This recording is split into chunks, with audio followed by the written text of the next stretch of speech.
À la une ce soir, les médecins du CHU de Martinique à nouveau mobilisés. Ils ont manifesté ce matin pour défendre les principes de l'hôpital public. Des actions ont été menées sur les 3 sites, Mangovulsin, Laménard et Trinité. Visite mouvementée pour Emmanuel Macron en Guyane. Le président est arrivé sur place ce matin. Des centaines de personnes ont manifesté dans les rues de Cayenne pour marquer leur détermination. 2 millions de visiteurs attendus en Martinique et Guadeloupe cette année. La saison touristique s'annonce très bonne. Contrairement à Saint-Martin, nos infrastructures se sont vite remises du passage des ouragans. Et puis le bateau de l'organisation Les Explorations de Monaco est taqué à Fort-de-France. Une trentaine d'élèves du Prêcheur ont pu visiter l'embarcation pour mieux comprendre les missions des scientifiques en escale chez nous. Bonsoir à tous, heureuse de vous retrouver dans cette tranche info que vous pouvez suivre en direct sur Facebook. Nous commençons avec cette nouvelle mobilisation au sein du CHU de Martinique. Les médecins ont manifesté pour défendre l'hôpital public et plus globalement la santé. Plusieurs actions ont été organisées ce matin sur les 3 sites, Trinité, Mangovulsin et Laménard. Partout, le constat est le même, manque de moyens humains et financiers. Voyez ce reportage d'Alizé Lutran et de Guy Raphaël René. Barrage filtrant à l'entrée du site, seul un service minimum est assuré. Le personnel soignant pointe du doigt ses conditions de travail et accuse aujourd'hui la direction de faire mourir à petit feu l'établissement en attendant la mutualisation prévue des services vers l'hôpital Pierre-Zob d'Akitman. Nous arrivons à des situations vraiment rocambolesques où, à telle enseigne, à titre d'exemple, nous n'arrivons pas à encaisser les recettes de l'hôpital. Le système d'information n'est pas exploitable, qui est obsolète et qui est en panne régulièrement depuis 3 ans. Mais il faut tout pour nous obliger à dysfonctionner. La fusion a fait la démonstration de l'incompétence et du dysfonctionnement que ça a créé, toutes les conséquences graves que ça a en termes de prise en charge. Nous souhaitons qu'il y ait un débat public. Nous souhaitons qu'il y ait une véritable discussion avec la direction de ce CHUM sur l'avenir de l'hôpital de Mangovulsin. Un enterrement auquel disent également assister les médecins de l'hôpital Pierre-Zob d'Akitman. À midi pile, les chefs de service ont symboliquement déposé leur blouse. En dessous, la couleur du deuil, celle de la mort selon eux, de l'hôpital public et de la santé en Martinique, où le désert médical gagnerait du terrain. Nous avons dans certaines spécialités 40 à 50% de spécialistes en moins par rapport à la moyenne nationale. Comment voulez-vous soigner des gens, former la jeunesse martiniquaise aux métiers médicaux et paramédicaux en étant en sous-effectif permanent? Ce n'est pas possible. Les soignants sont en difficulté, il y a des cas de souffrance au travail, et il y a des cas de souffrance par conséquent aussi des patients.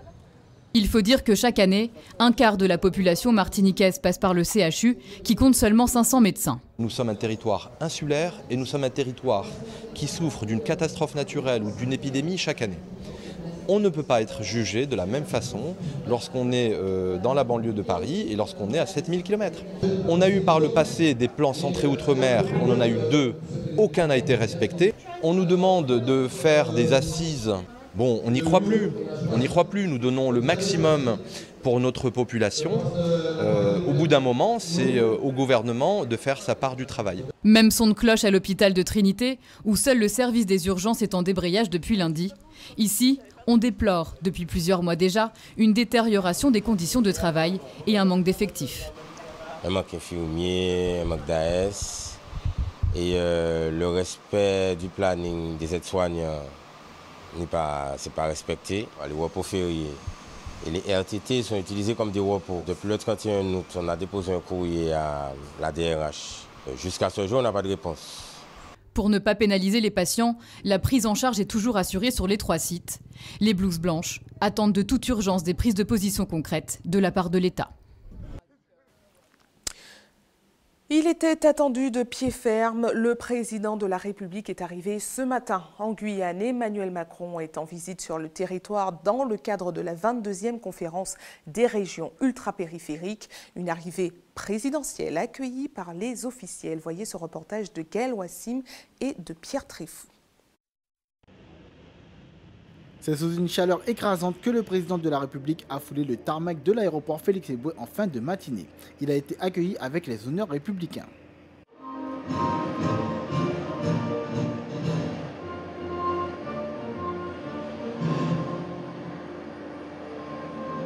La dernière fois qu'il était venu, c'était en tant que candidat au mois de décembre dernier. C'est sa première visite en tant que président. Avec son équipe ministérielle, il a été accueilli par le préfet de Guyane, le président de la CTG, les parlementaires et les différentes autorités judiciaires et académiques.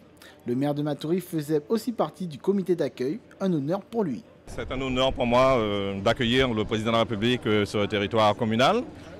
Et puis, bon, je pense que pour la suite, c'est un très bon message à l'adresse des Guyanais. Je pense qu'on l'attendait aussi.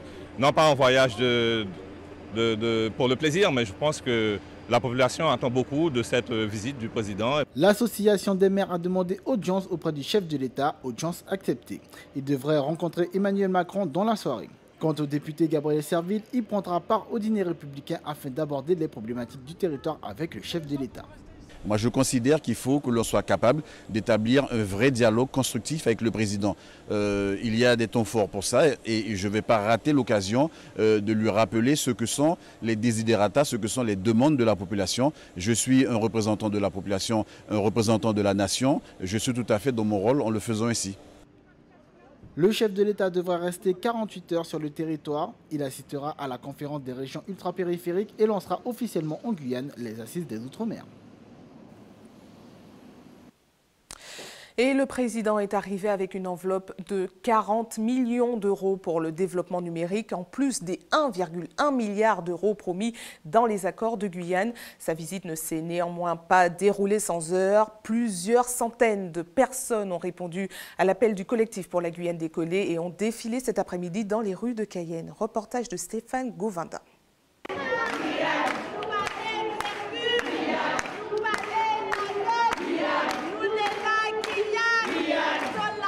Ce n'était pas la foule du 28 mars, mais près de 2000 Guyanais se sont déplacés dans les rues de Cayenne afin de demander au président de la République le respect des accords de Guyane. Solidarité guyanaise. Là aujourd'hui, c'est le cœur qui parle, la fierté d'être guyanais. Et voilà, on a encore plus envie de se battre pour un meilleur vivre dans ce pays. C'est vrai que ce n'est pas la foule du 28 mars, mais par rapport à tout ce que j'ai entendu sur les jours précédents, je considère que c'est une belle réussite. Et c'est une manière de dire à M. Emmanuel Macron et aux membres du gouvernement que les Guyanais sont toujours dans l'attente d'un certain nombre de décisions que nous avons actées le 21 avril et pour lesquelles on voudrait voir la traduction à travers les décisions du gouvernement, notamment dans le projet de budget pour l'année 2018. La question de l'évolution statutaire est bel et bien posée. Aujourd'hui, les attentes des manifestants n'ont pas beaucoup évolué, 6 mois après la mobilisation de mars-avril 2017. Pour moi, le changement statutaire, il est presque évident.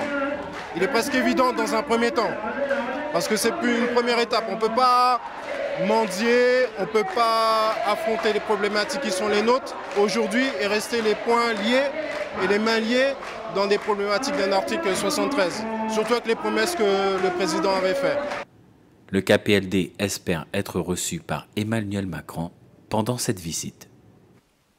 Et notez que le président Emmanuel Macron répondra demain aux questions des journalistes d'ATV Guyane et de Guyane Première. L'entretien sera diffusé dans la tranche info de demain soir à partir de 19h30. De retour en Martinique avec ces informations en bref. Un homme d'une vingtaine d'années a été abattu par balle très tôt ce matin à la pointe des Carrières à Fort-de-France. Il aurait reçu 2 balles dans la tête. La scène s'est déroulée vers 1h45. Les circonstances du drame ne sont pas connues et une enquête pour homicide a été ouverte. Et puis, toujours au chapitre fait divers, un policier du commissariat de Fort-de-France d'une quarantaine d'années a été frappé au visage ce matin par un gardé à vue. Après examen, ses blessures nécessiteront 8 jours d'ITT. Et nous poursuivons avec cette bonne nouvelle. Maintenant, une saison touristique record s'annonce pour nous et pour la Guadeloupe. 2 millions de visiteurs sont attendus. Contrairement à Saint-Martin, nos infrastructures se sont vite remises du passage des ouragans et certains établissements affichent déjà complet. Voyez ce reportage de Jean-Marc Dabreux et de Michelet François. Les Saintes, à l'extrême sud de la Guadeloupe. L'ouragan Maria est passé au plus près de l'archipel. Ce bateau échoué témoigne encore de la violence du phénomène. Cet hôtel situé au bord de mer a été gravement endommagé. Une partie du toit s'est envolée. L'eau a détérioré le mobilier. Conséquence, l'établissement est fermé pour travaux jusqu'en décembre. On a dû mettre l'ensemble du personnel au chômage technique parce que l'outil de travail a été, je dirais, endommagé à peu près à 80%. Un mois après Maria, Terre de Haut, commune balnéaire, a retrouvé son charme légendaire grâce au travail acharné de la population et des autorités. Tout le monde a l'électricité, nous avons quelques petits soucis encore sur le réseau téléphonique, mais pour la saison, tout sera prêt. Plus au centre, au jardin botanique de Déhay, on a eu très peur. Premier site privé de l'île avec ses 115 000 visiteurs par an, le parc est vulnérable face aux effets de la météo. On n'est pas assuré pour les plantes, donc quand il y a un ouragan qui passe, là on est content, il est passé à 150 km/h dans notre zone. Heureusement qu'il n'est pas passé à 250 parce que là, je pense qu'on aurait eu que des petits morceaux de bois calcinés. Un petit mois de nettoyage aura suffi pour garantir une expérience à la hauteur des promesses. On n'est pas déçus, magnifique, c'était top. En Guadeloupe, tout a été fait pour remettre sur pied les infrastructures touristiques frappées par Maria. L'île se prépare même à une saison record et espère atteindre les 1 million de visiteurs. Les réservations sont restées constantes, une petite faiblesse pendant 10 jours et au contraire ça a repris de plus belle parce que nous sommes en réalité déjà complets aujourd'hui. Même constat en Martinique où l'on attend 800 000 croisiéristes. L'île aux Fleurs recevra 200 escales supplémentaires, initialement prévues à Saint-Martin ou Barbuda, ravagées par l'ouragan. Nous sommes en mesure, au niveau de nos infrastructures, tant hôtelières que portuaires, de pouvoir les accueillir dans de bonnes conditions. Jusqu'ici épargnée par les ouragans, l'industrie touristique des principales îles des Antilles françaises retient son souffle jusqu'à la fin de la saison cyclonique, prévue pour le 30 novembre prochain. Sommes-nous prêts à faire face à une pollution marine en Martinique? Pour s'y préparer au mieux, la Marine nationale, en coopération avec la centrale EDF, a organisé ce matin un exercice grandeur nature sur la plage de Bellefontaine. Les militaires ont simulé une opération de dépollution à l'aide du bateau remorqueur Maïto et d'équipements adaptés. Voyez les précisions du lieutenant du vaisseau qui s'exprime face à la caméra d'Anaïs Gall. Il s'agit aujourd'hui de récupérer une nappe qui aurait dérivé au large, une nappe d'hydrocarbures qui aurait dérivé au large, et de venir l'enserrer avec un barrage et ensuite de pomper l'hydrocarbure qui se trouve au milieu. L'hydrocarbure est ensuite mis dans des réservoirs flottants qu'ensuite on ramène vers la côte et qui sont pompés à partir de camions de pompage standard. Nous sommes sur une île et il est important pour nous de connaître les différents sites à partir desquels nous pouvons intervenir. Aujourd'hui, nous intervenons depuis la plage de Bellefontaine. Ça nous permet de voir également quels sont les problèmes qu'on pourrait rencontrer en fonction du matériel que l'on déploie. Par exemple, tout à l'heure, nous avons fait venir un gros camion qui a déployé le barrage qui se trouve à côté de moi. Et nous voyons qu'ici, ça passe. Nous pouvons emmener au plus près le remorqueur également. Et tout ça procède d'une connaissance de site qu'il est important d'avoir pour pouvoir être efficace lors d'une intervention, si jamais il devait y avoir une intervention réelle. Le premier salon du service à la personne ouvrira ses portes demain au Palais des Congrès de Madiana. Tous les acteurs du secteur seront réunis pour présenter les différents services accessibles en Martinique. Pour en parler, nous recevons la présidente de l'Union régionale des organismes des services à la personne de Martinique, Madame Maréchal Sylvie. Bonsoir. Bonsoir. Merci à vous d'avoir accepté notre invitation. Alors, il s'agit d'un rendez-vous pour le grand public. Alors, quels sont les professionnels que l'on pourra retrouver sur place déjà ? Alors, sur place, on pourra retrouver des services à domicile et dans la diversité de leurs activités. Il faut dire qu'en Martinique, il y a 250 structures à peu près de services à domicile, 10 000 bénéficiaires et 2500 salariés environ. Seulement 4 activités sur une trentaine d'activités proposées sont dispensées en Martinique. L'idée du salon étant de faire savoir à la population qu'ils peuvent émarger sur d'autres services qui sont effectués par les services à domicile, justement. Alors, vous êtes, on l'a dit, présidente de l'Union régionale des organismes des services à la personne de Martinique. Ça consiste en quoi, votre organisation? Alors, on dit plus rapidement UROSAP 972. L'Union a pour objectif de regrouper les structures de services à la personne, de façon à structurer un petit peu le secteur, qui n'est pas tout à fait structuré, groupé, on va dire. Son objectif avec ce salon, c'est effectivement de faire connaître nos activités au plus grand nombre. Beaucoup de personnes ne savent pas exactement ce que c'est qu'un service à domicile. Ils pensent que ça concerne uniquement les personnes âgées, les personnes en situation de handicap, mais pas du tout. Vous et moi, on peut avoir affaire à un service à domicile. Et l'avantage de faire appel aux structures, c'est que vous avez aussi des déductions fiscales sur les prestations sur lesquelles vous émargez. Alors justement, parmi les nombreuses conférences qui seront proposées sur place, il y aura une conférence sur tous les services qui sont proposés en Martinique. Alors, vous nous disiez qu'on ne sait pas vraiment qui peut en bénéficier. Dites-nous, qui peut bénéficier des services à la personne? Mais toute la population peut bénéficier des services à la personne. Alors, comment faire?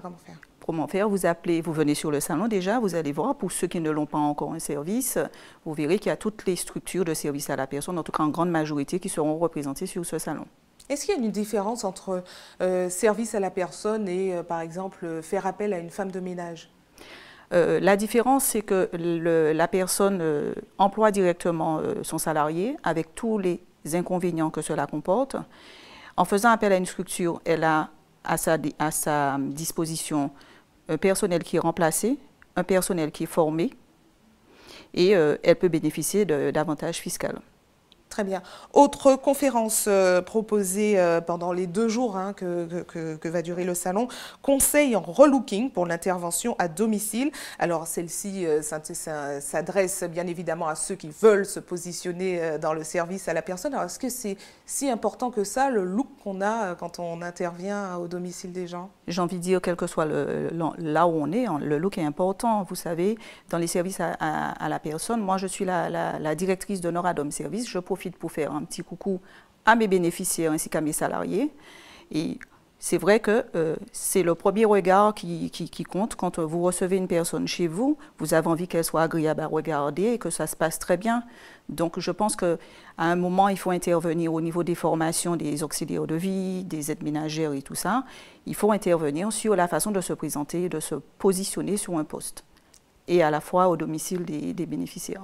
Et le service à la personne n'a rien à voir avec les aides ménagères ou c'est pareil? Si, ça concerne les aides ménagères. Alors quels sont les services proposés dans le service à la personne? Il y a le ménage? Vous avez le ménage, le repassage, le petit jardinage, la garde d'enfants, le gardiennage du logement. Vous avez en tout, c'est une trentaine d'activités, je ne vais pas tous les citer. Ce sera l'occasion de venir sur le salon, vous les connaîtrez. Mais c'est vrai que c'est quand même varié. C'est dommage que beaucoup de structures en Martinique n'émargent que sur la personne âgée et la personne en situation de handicap. Donc le salon a pour objectif justement de faire savoir qu'il y a d'autres activités sur lesquelles on peut avoir des déductions d'impôts. Ça permet aussi aux personnes, aux actifs, d'avoir du temps aussi pour elles, dans leurs loisirs. Et puis en faisant appel à nous et de créer, bien entendu. Merci à vous d'avoir répondu à nos questions. Et puis on rappelle que ce premier salon est programmé demain et ce samedi. À Madiana, de 10h à 19h. Très bien, merci à vous et bon salon. Merci. Restez avec nous à suivre. Dans un instant, nous irons en Guadeloupe où les riverains du quartier La Jaille ont formé un collectif pour dénoncer les abus de leur bailleur social. Ce dernier voudrait leur vendre des logements à des tarifs largement surestimés. Jean Gouasside est actuellement de passage chez nous. Le Martiniquais champion du monde de Jiu-Jitsu anime en ce moment une formation pour les judokas. Nous vous expliquerons pourquoi dans un instant. Et puis, les travaux de l'échangeur de Mout avancent. Le rond-point a été livré, mais le chantier continue tout autour. Direction la Guadeloupe avec la mobilisation des riverains du quartier La Jaille. Ils ont formé un collectif pour dénoncer les abus du bailleur social de leur résidence. Selon eux, ce dernier voudrait leur vendre des logements qu'ils occupent à 4 fois le prix estimé. Pour la plupart vétustes, ils seraient en plus contaminés par de l'amiante. Voyez ce reportage de Nathalie Dinan, Patrick Curie et Moïse Dexter.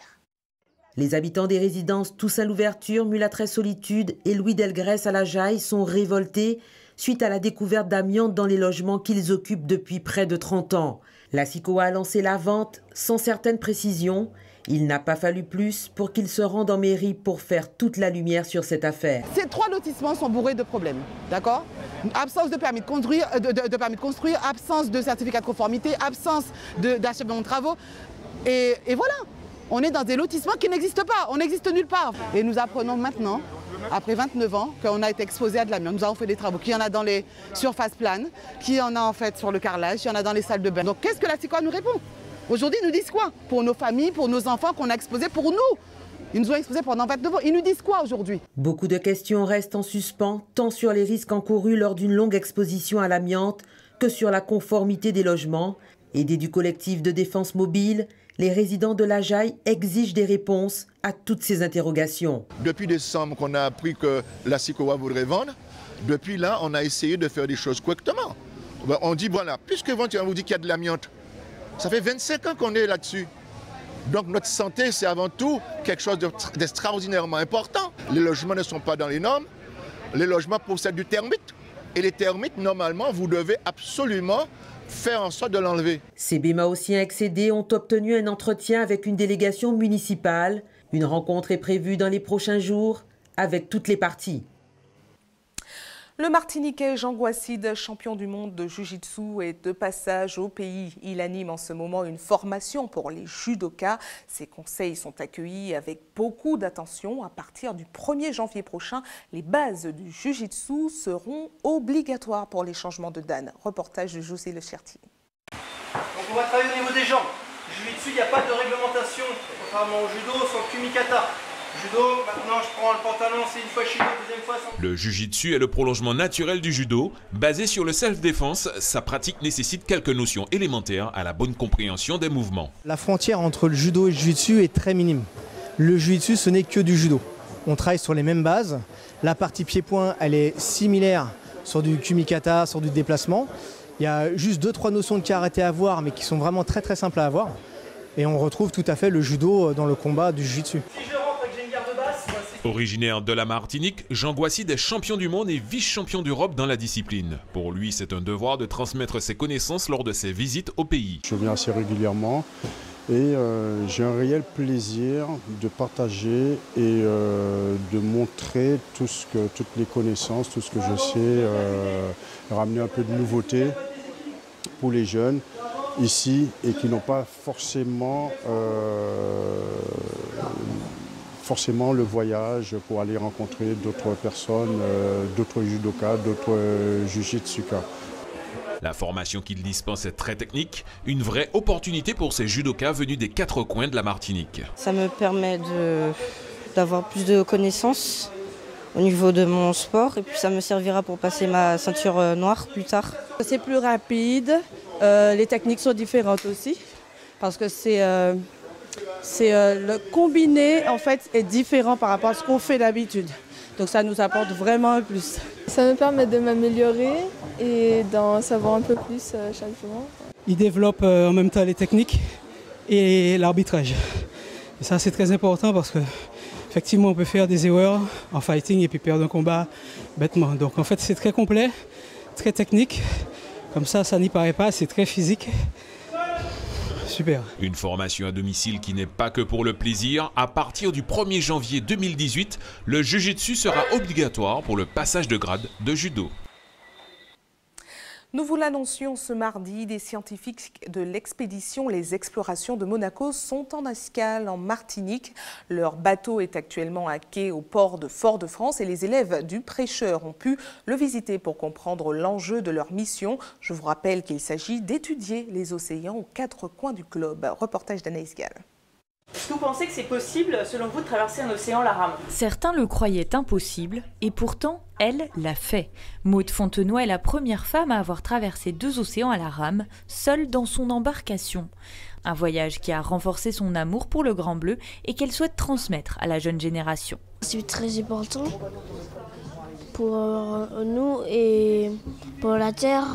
J'ai appris que c'est pas la forêt qui nous donnait de l'air, mais c'est la mer. Et j'ai appris à nous donner beaucoup de choses. Il ne faut pas jeter des choses qui ne vivent pas dans la mer. Et il ne faut pas jeter du plastique ou bien des papiers bonbons, des chewing-gums. Je considère vraiment que l'éducation, c'est la clé du changement. Personnellement, quand j'ai croisé au large de l'Antarctique un frigo nageant entre 2 eaux, Quand j'ai vu de mes propres yeux le fameux 7e continent de déchets qui est entre Hawaï et la Californie et qui représente 5 fois la taille de la France, tu te dis que sur Terre, tu as vraiment un vrai rôle. Moi, les océans, je les aime depuis toujours et je me dis qu'en faisant passer ma passion, en leur expliquant combien les océans, c'est avant tout la survie des hommes, parce que ça nous apporte déjà la nourriture que l'on mange, ça nous apporte l'oxygène que l'on respire, la régulation du climat, près de 22 000 médicaments qui viennent du Grand Bleu. Pour toutes ces raisons, on aime la mer, mais surtout on doit la protéger. Sur ce bateau de 77 mètres de long venu tout droit de Monaco, une vingtaine de scientifiques vont mener des explorations sous-marines pendant 3 ans tout autour de la planète. Sandrine Ruiton fait partie de l'équipe. Son rôle est d'étudier les bancs de sargasses que ses enfants connaissent bien et pas forcément pour les bonnes raisons. Moi j'ai insisté sur le fait que ces radeaux de sargasses, lorsqu'ils sont au milieu de l'Atlantique, c'est vraiment une richesse pour l'océan parce que c'est des oasis de vie. On y voit plein de poissons, il y a plein de crevettes, il y a plein de crabes. Donc c'est vraiment une ressource inestimable pour l'océan. Bien évidemment, ça devient une grosse nuisance lorsque ça s'échoue à la côte. Et ça, eh bien, il faudrait vraiment trouver une solution efficace dans la gestion de ces échouages. Mais voilà, j'ai voulu insister sur le rôle écologique de ces radeaux de sargasses. La visite se poursuit un étage plus bas dans les laboratoires. C'est ici que sont analysés les échantillons prélevés pendant les explorations.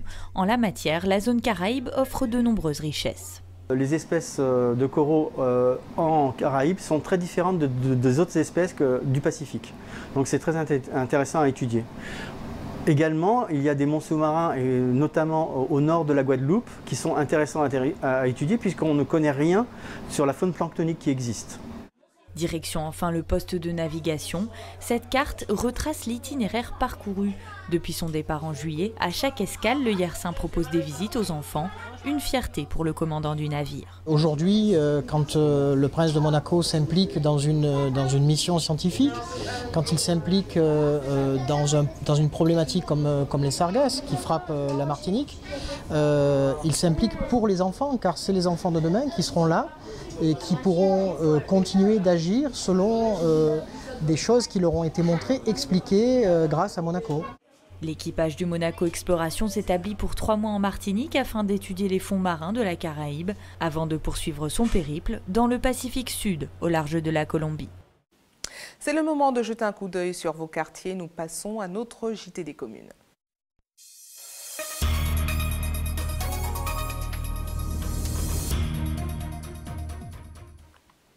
Un JT des communes qui commence à Fort-de-France où l'échangeur de Mout s'éternise quelque peu. Le rond-point est déjà opérationnel mais les travaux autour continuent. Hubert Bornil et Michelet François se sont rendus sur place. Regardez.